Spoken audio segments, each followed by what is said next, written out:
In today's video, we are going to study a game played between Anish Giri and Magnus Carlsen. This was played in a rapid match. Uh, the tournament name was Your Next Move in 2016, and Magnus Carlsen won it. The game continued like e4, c6, d4, d5, e5, bishop f5, and it is Caro-Kann advanced variation. And the black's main move over here is bishop f5. The second moves are you may go e6, you may just develop your knight over here first, but that is congested actually position becomes, because you will then get the problem of this bishop how to develop it. So knight f3, e6, bishop e2, all the standard moves, bishop b4 check, and this is the move Magnus Carlsen plays in routine. The worst defeat of Magnus Carlsen was also with this move, but in this now that defeat was in 2010, and now he has evolved very much. Here I told you that the main continuation is c5, bishop e3, queen b6, knight c3, knight c6, castle, queen into b2, queen e1, c into d4, bishop into d4, and after you take the bishop, for example like this, knight comes over here, and the main standard move over here is bishop b4, and now white protects it. So our game where the move bishop into b4, bishop b4 check, and this is the fifth common move, and Magnus Carlsen plays this move in Caro-Kann. Now c3 and bishop a5. In the last continuation, he went for knight like this, knight to sorry, knight to d2. He went over knight to d2, but now in this continuation, Anish Giri went for immediately c3. Now bishop a5, castle, the standard, knight d7, developing the knight and going to say that I'm going to push this pawn to c5. a4 by white, and the reason behind playing this move immediately to bishop to c7 is that you don't want to give the tempo to white to play the move b4, and then you bring the bishop over here on bishop c7, because with the tempo white would be able to attack this queen side very fast. So knight pd2 was played by Anish Giri. f6. I told you the reason that this structure bishop b4 to a5 and bishop c7, in this sequence of the moves you are going to play the move f6, and Magnus Carlsen plays this move like this immediately f6, but the second continuation might be bishop knight e7 after knight e4. Now you go for castle, f4, now bishop e4, knight into e4, d to e4, queen c2, threatening this pawn, now f5, and this is another sequence that how you can play this structure, because here if white develops his bishop you just go for knight d5.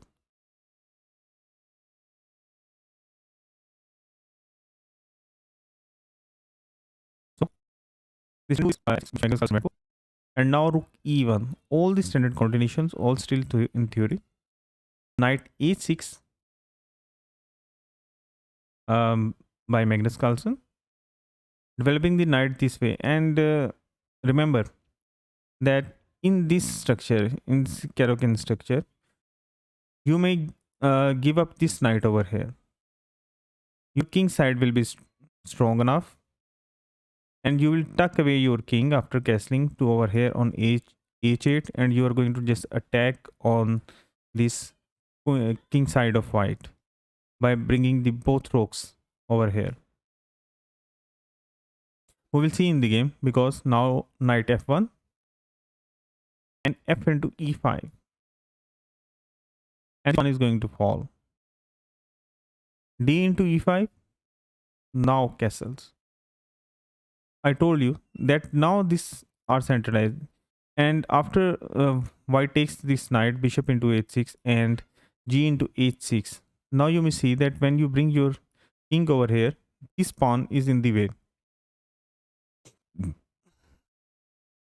So on this diagonal, you can't get the check, and the game would become very fierce because when you are going to move your king over here, king h8, now rook to g8, you're going to bring your queen to e7 over here like this, and then you are going to bring your rook over here, and all these half open files are open for white black pieces. Here actually Anish Giri made a blunder, I would say that sorry, a mistake, and that was he played the move queen d4, protecting this pawn. This pawn is going to fall in this sequence of the moves, in this sequence of theory. This pawn, centralized pawn of white, is going to fall. You are not going to protect it.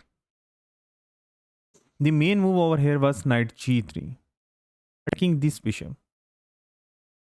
After knight into e5, now knight into e5 and bishop into e5. Now the point is you are going to take the bishop and e5. White has three connected pawns. Black has these two double pawns, and this pawn is also weak. And white may develop over here like this. He may hit the center, c4. He may try to exchange the queens, and the position is completely equal. Black node has advantage of this extra pawn. e4 was played by Anish Giri, and now Magnus Carlsen did not get hold of the position, and he played all the standard move bishop e4. Now he's going to utilize all his, after taking this knight, he is going to bring all his pieces over here and going to attack the king side very fiercely. Knight g3 was played.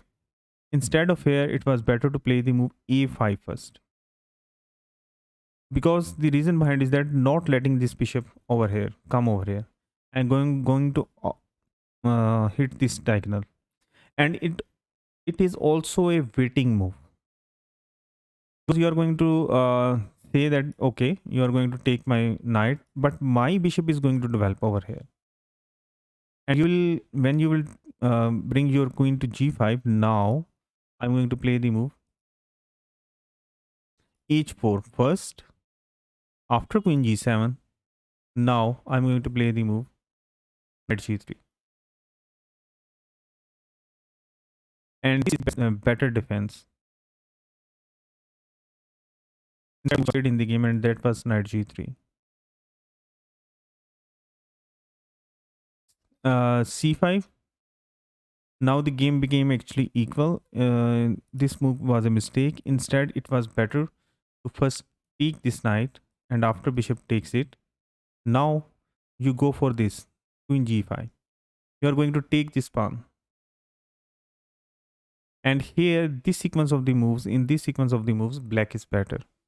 The reason behind it is that this pawn is hit, this bishop is hit, that if ever this knight moves, for example, to anywhere, sorry, for example, to anywhere, you are going to immediately take this bishop by the rook. And in this sequence of move, the second concept is that you are going to play the move king h8. You may play the move rook f7. Then you may play the move rook f8 or g8. That was a better sequence. Instead, Magnus Carlsen went for c5, and here queen e3, bishop into f3, bishop into f3, and game has become equal due to just slight mistakes of Magnus Carlsen. But here actually Anish Giri blundered the game, and how he did blunder, you will see. Queen g5, now queen into queen. The point was that you are not going to take the queen. Instead of it, the better move was that rook a d1. Let the black take the queen, for example. Now rook into e3 and your pieces are developed. Both of the rooks are developed. And you are going to take advantage of this. This pawn is going to fall, but at least here white can fight for a draw. So queen into g5, check. Now h into g5. And so the move Anish Giri played was bishop g5.